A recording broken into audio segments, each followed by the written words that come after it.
श्री राम जी के पिता का नाम था दशरथ, दशरथ के पिता का नाम था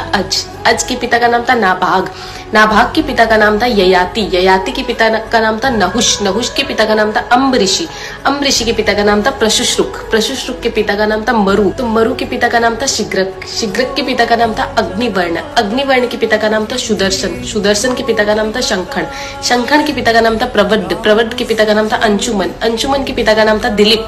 दिलीप के पिता का नाम था भागीरथ, ये वही भागीरथ है जो गंगा को पृथ्वी पर लेके आए थे, जिसको भागीरथी के नाम से भी जाना जाता है। राजा भागीरथ के पिता का नाम था कुकुस्थ, कुकुस्थ के पिता का नाम था रघु, ये रघु वही राजा है जिनके नाम पर ये रघुकुल पड़ा, क्योंकि ये बहुत ही पराक्रमी और तेजस्वी राजा थे। आज भी कहा जाता है कि रघुकुल रीत सदा चली आई, प्राण जाए पर वचन न जाए। तो राजा रघु के पिता का नाम था राजा असमंज, राजा असमंज के पिता का नाम था राजा सगर, राजा सगर के पिता का नाम था राजा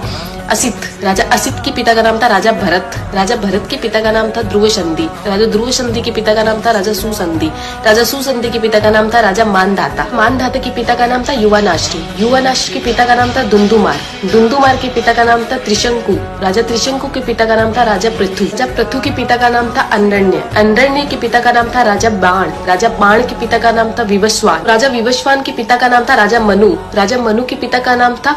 इक्ष्वाकु, इक्ष्वाकु के पिता का नाम था राजा कुक्षी, राजा कुक्षी के पिता का नाम था राजा विकुक्षी, राजा विकुक्षी के पिता का नाम था राजा कश्यप, राजा कश्यप के पिता का नाम था राजा मरीचि, राजा मरीचि के पिता का नाम था ब्रह्मा जी। तो इस हिसाब से हमारे प्रभु श्री राम जी ब्रह्मा जी की 39वीं पीढ़ी है, 39th। तो ज्यादा से ज्यादा ये वीडियो शेयर कीजिए, क्योंकि आने वाला इतिहास ये नहीं बोलना चाहिए कि सनातनियों को मुगलों का इतिहास तो पता था और खुद का इतिहास नहीं पता था। तो